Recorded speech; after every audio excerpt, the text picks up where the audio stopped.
विद्यार्थी मित्रों, 11th BA में प्रकरण 8 धंधाकीय पूंजी के प्राप्ति स्थान की हम चर्चा कर रहे हैं। और आज हमने टॉपिक लिया है मालिकी स्वरूप के फंड या कोष, ओनर्स फंड्स। तो आपने देखा कि धंधा की इकाई में वित्त का महत्व कितना है। तो इस तरह से कोई भी धंधा, कोई भी इकाई चलाने के लिए पैसे की, पूंजी की आवश्यकता होती है। तो अब हम देखेंगे यहाँ पर कि जो मालिकी स्वरूप के फंड है, कोष हैं, वो कौन कौन से हैं। तो आप इसमें 3 प्रकार के बता सकते हैं। पहला है सामान्य अंश, जिसको आप कहते हैं इक्विटी शेयर। दूसरा है पसंदगी के अंश, जिसको कहते हैं प्रेफरेंस शेयर। और तीसरा है संचित लाभ अथवा धंधे में पुनर्विनियोग। तो यहाँ पर जो कंपनी लाभ कमाती है तो उस कमाए गए लाभ के अंतर्गत कंपनी जो है वह पैसा संचित करके, इकट्ठा करके रखती है और बाद में उसको धंधे में विनियोग कर देती है। तो इस तरह से संचित लाभ। तो 3 तरह के मालिकी स्वरूप के फंड हैं। पहला है सामान्य शेयर, दूसरा है पसंदगी के शेयर और तीसरा है संचित लाभ। अब इनमें हम प्रकार देखेंगे। तो सामान्य शेयर या इक्विटी शेयर के प्रकार देखेंगे तो इसमें 3 प्रकार आप पढ़ेंगे। सामान्य equity share, sweat equity share और अन्य इक्विटी शेयर। इसको हम आगे चर्चा करेंगे। अभी आप खाली यहाँ प्रकार देखिए, इसके अंदर तो 3 प्रकार से बताना है आपको। और पसंदगी के शेयर हैं, उनमें आपको 2 प्रकार बताने हैं। पहला है 20 वर्ष से पहले वापस कर सकें ऐसे प्रेफरेंस शेयर, और दूसरा है 20 वर्ष के पश्चात वापस कर सकें ऐसे प्रेफरेंस शेयर। तो ये आपने देखा कि मालिकी स्वरूप के अंतर्गत जो कोष आते हैं, वो मालिकी स्वरूप के कोष के अंतर्गत आपको ये 3 प्रकार, इक्विटी में 3 प्रकार और पसंदगी में 2 प्रकार, इस तरह से आपको इसका वर्गीकरण आपको बताना है। अब हम देखते हैं स्टेप वाइज। पहला हम लेते हैं सामान्य अंश। तो सामान्य अंश जिसको हम कहते हैं इक्विटी शेयर। तो सामान्य अंश की परिभाषा देखें। ये परिभाषा आपके लिए बहुत ही महत्वपूर्ण है और अगर आप इसकी परिभाषा समझ जाते हैं तो आप इसके लक्षण भी आसानी से समझ पाएंगे। तो समझते हैं सामान्य अंश क्या है।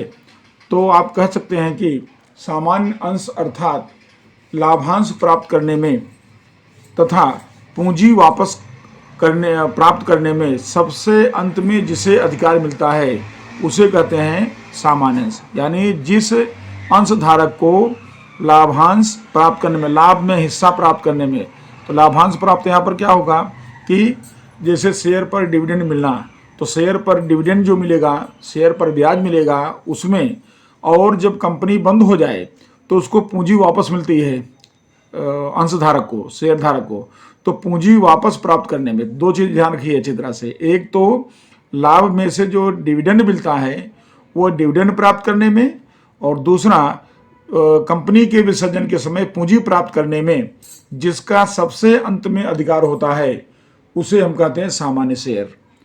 इसका मतलब क्या हुआ कि कंपनी के अंदर जो है जब लाभांश बढ़ता है तो उस समय पहले जैसे लेनदारों का ब्याज चुका दिया, डिबेंचर का ब्याज चुका दिया, और उसके बाद जो है प्रेफरेंस शेयर के डिविडेंड चुका दिए, उसके बाद लास्ट में किसका नंबर आता है, सामान्य अंश का। तो उसके बाद लास्ट में जिसको हम चुकाएंगे वो होगा सामान्य अंश, या वो हुआ इक्विटी अंश हुआ। उसी तरह से कंपनी विसर्जन हो गई, बंद हो गई, तो कंपनी के पैसे लौटाए जाएंगे। तो पहले लेनदार को दिया जाएगा, लोन चुकाई जाएगी, फिर उसके बाद जो है प्रेफरेंस शेयर होल्डर को चुकाया जाएगा, और अंत में जो बचेगा वो किसको मिलेगा, असामान्य अंश धारक को मिलेगा।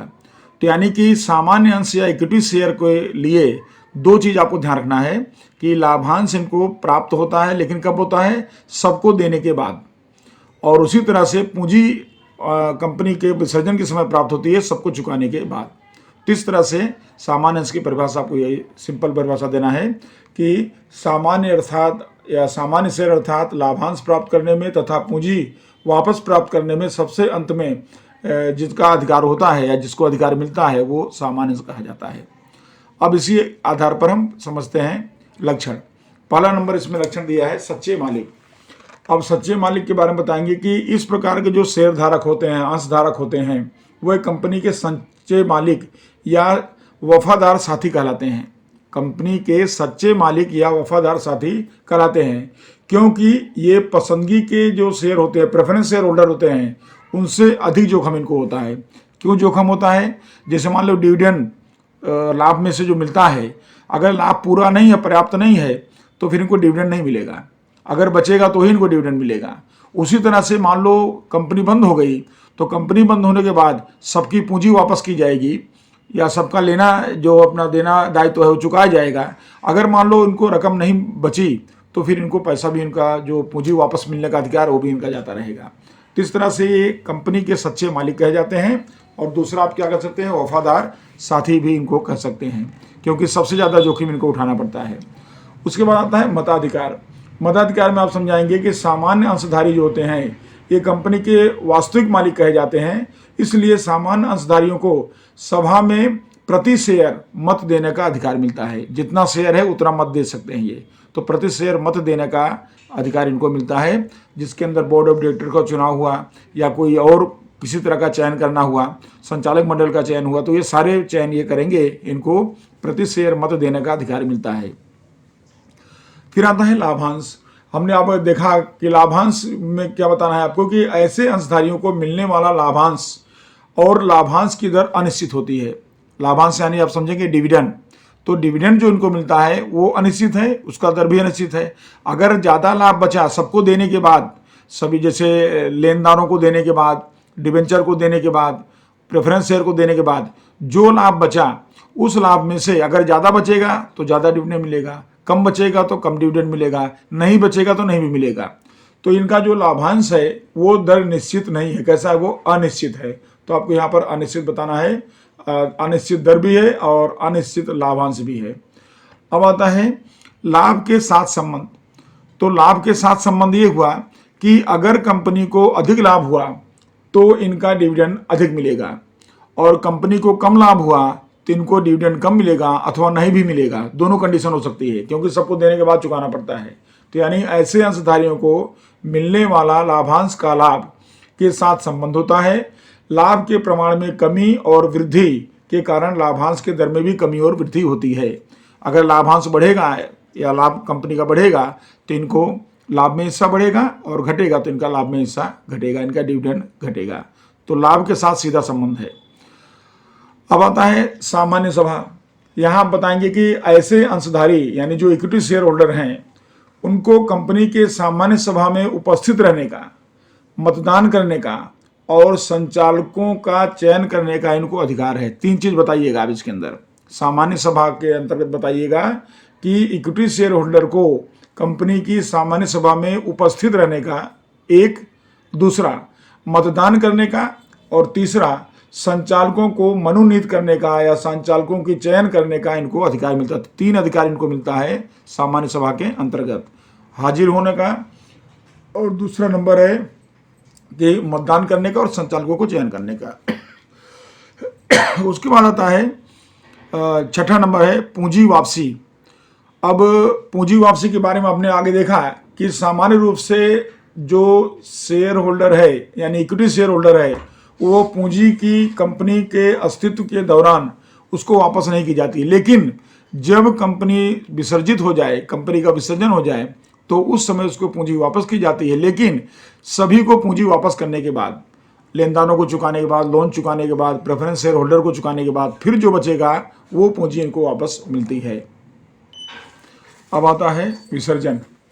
तो विसर्जन के बारे में आप समझिए इसके अंदर कि कंपनी के विसर्जन के समय पूर्वाधिकार अंशधारियों को पूंजी वापस करने के पश्चात जो रकम शेष रहती है वो ऐसे अंशधारियों को चुकाई जाती है। तो आपने देखा जैसे पहले इसके अंदर कि लोन चुकाने के बाद, डिवेंचर चुकाने के बाद, प्रेफरेंस शेयर होल्डरों को चुकाने के बाद, उसके बाद जो रकम बचेगी उस रकम में से जो है इक्विटी शेयर होल्डर को चुकाया जाएगा। अगर नहीं बचेगी तो फिर उनको ना भी पैसा मिले या भी ना भी चुकाया जाए, तो ऐसा भी हो सकता है। अब आता है 8वां पॉइंट है योग्यता के अंश। योग्यता के अंश क्या है? तो कंपनी में जो संचालक जिसको बनना हो, जैसे मान लो कंपनी के अंदर ऐसी व्यवस्था की गई हो कि भाई जो संचालक बनेगा उसको कंपनी के शेयर खरीदने पड़ेंगे, तो अगर ऐसी कोई व्यवस्था है आवेदन पत्र के अंतर्गत तो उन संचालकों को सम्मति दी जाती है, तो ऐसे अंश को योग्यता के अंश के रूप में कहा जाता है। उदाहरण के रूप में आप देखिए जैसे रिलायंस कंपनी है। अब रिलायंस कंपनी ऐसा नियम बनाती है अपने आवेदन पत्र में कि अगर कोई भी व्यक्ति कंपनी का संचालक मंडल में आना चाहता है, सदस्य बनना चाहता है, तो उसके पास कम से कम 1 लाख रुपए का शेयर होना ही चाहिए। तो अब जो व्यक्ति है उस कंपनी में शेयर होल्डर तो है, लेकिन उसको अब संचालक बनने के लिए अतिरिक्त 1 लाख शेयर खरीदना है। तो 1 लाख रुपए का जो शेयर खरीदना हुआ, तो वो 1 लाख रुपए का जो शेयर है वो उसका योग्यता के अंश या योग्यता के शेयर कहा जाएगा, क्योंकि उसके बिना वो एलिजिबल नहीं है, संचालक बनने योग्य नहीं है।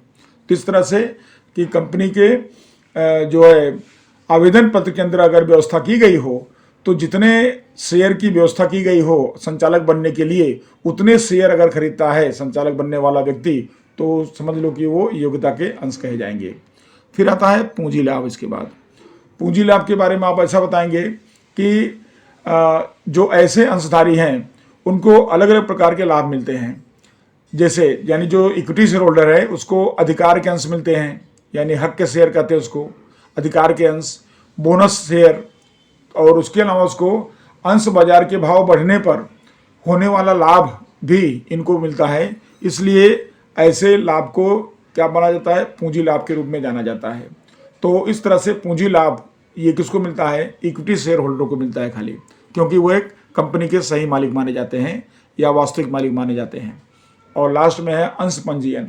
अंश पंजीयन में आपको समझाना है कि इस प्रकार के अंशों का पंजीयन, रजिस्ट्रेशन मान्यता प्राप्त शेयर बाजार में अगर कर दिया जाए, तो इससे इस प्रकार के जो शेयर होल्डर होते हैं वह अपने शेयर को उस बाजार में बाजार मूल्य पर खरीद और विक्रय करने के स्वतंत्र होते हैं। यानी कोई भी शेयर होल्डर कितना भी शेयर खरीदे और बेचे वो स्वतंत्र होता है। तो इस तरह से जैसे मान लो कम कीमत पर खरीदा और अधिक कीमत पर बेच दिया, तो ऐसी परिस्थिति में वह शेयर को खरीद बेच करके लाभ कमा सकता है। तो इस तरह अंश का पंजीयन। तो विद्यार्थी मित्रों, आपने देखा सामान्य अंश, उसकी परिभाषा देखा, और उसके बाद आपने देखा कि इसके अंदर लक्षण, और लक्षण के अंदर अपने 10 लक्षण हैं जो परिभाषा पर उस पर आधारित हैं। अब आता है अगला पॉइंट। अगला टॉपिक हमने लिया है सामान्य अंश के प्रकार। अब सामान्य अंश के प्रकार हम देखेंगे तो इसके अंदर पहला आता है सामान्य इक्विटी अंश या सामान्य इक्विटी शेयर। 3 प्रकार अपने देखे थे प्रकार के अंदर, एक सामान्य, दूसरा सेट और तीसरा अन्य सामान्य अंश। ऐसे हमने 3 देखे थे। तो ये पहला नंबर है सामान्य इक्विटी शेयर क्या है। तो सामान्य इक्विटी शेयर में पहले लिखा महत्वपूर्ण लिखा है, यानी कि कंपनी के लिए ये शेयर बहुत ही महत्वपूर्ण होते हैं। आप ये पॉइंट बना के लिखेंगे इस तरह से, कंपनी के लिए इक्विटी शेयर बहुत ही महत्वपूर्ण होते हैं। दूसरा पॉइंट आपको बनाएंगे कि शेयर पूंजी प्राप्त करने वाली प्रत्येक कंपनी को इक्विटी शेयर निर्गमित करना अनिवार्य होता है, यानी उसको अनिवार्य रूप से इक्विटी शेयर प्रकाशित ही करना पड़ता है। और इसके अलावा आप बताएंगे कि ऐसे अंश या शेयर क्रय करने के लिए या क्रय करने वाले अंशधारी को कंपनी के सच्चे मालिक के रूप में माना जाता है, या सही मालिक के रूप में। जो इसका इक्विटी अंशधारक होता है उसको कंपनी का सही मालिक या वास्तविक मालिक के रूप में माना जाता है। और इसके अलावा आप ऐसे भी बता सकते हैं इसके अंदर कि ऐसे अंशधारी कंपनी के धंधा का सही जोखिम उठाते हैं। क्यों? क्योंकि उनको अंश पर लाभांश मिलना और कंपनी बंद होने पर जो है रकम वापस होना, ये सब अनिश्चित होता है। जैसे अंश पर लाभ जो मिलता है, इनको डिविडेंड मिलता है, वो डिविडेंड लाभांश की जो उनकी दर है वो सब अनिश्चित होती है। अगर उनको पैसा बचा लाभांश में से सबको चुकाने के बाद तो मिलेगा, अन्यथा नहीं भी मिलेगा या कम मिलेगा। तो ये सारा जोखिम इनके ऊपर होता है, इस वजह से कंपनी के सच्चे मालिक भी माने जाते हैं। इसके उपरांत कंपनी नुकसान करती है अथवा विसर्जन किया जाए, तब संपत्तियों को बेचने के बाद जो रकम मिलेगी उस रकम में से ऋण को चुकाने के बाद इनको सबसे अंत में पूंजी वापस दी जाती है। यानी इनको सबसे बचेगा उसके अंत में पूंजी चुकाने की इनकी व्यवस्था की जाती है। तो ये भी इनके लिए एक तरह से जोखिम है। उसके बाद स्थापक जो होता है इसके अंदर अल्पकालीन, मध्यकालीन या दीर्घकालीन पूंजी की आवश्यकताओं को ध्यान में रखकर अपनी पूंजी की व्यवस्था करने के लिए वह इस शेयर को निर्गमित करती हैं।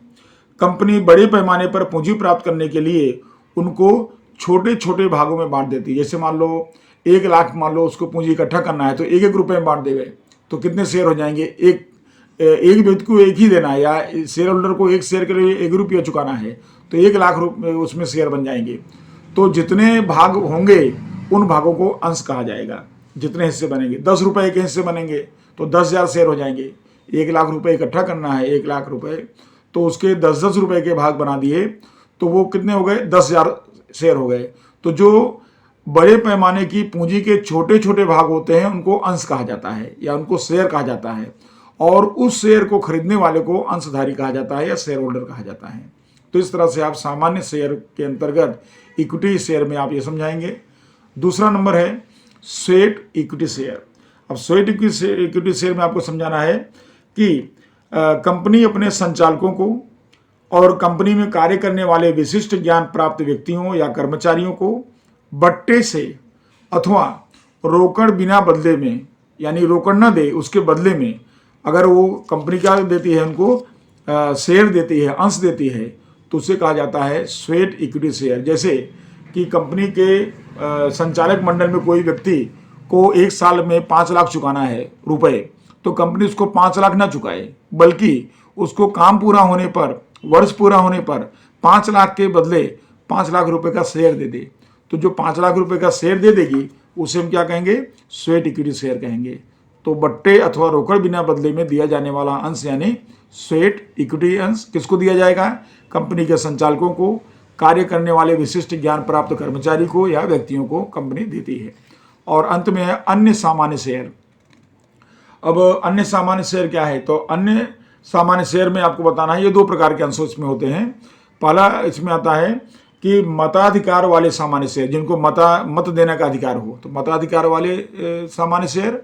और दूसरा है लाभांश के संदर्भ में विविध अधिकारों के साथ मताधिकार वाले सामान्य अंश।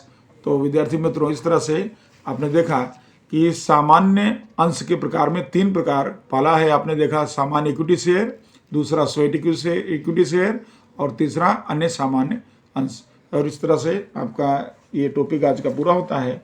और अगले लेक्चर में हम प्रेफरेंस शेयर या पसंदगी के शेयर के बारे में चर्चा करेंगे, उसको समझेंगे। नमस्कार।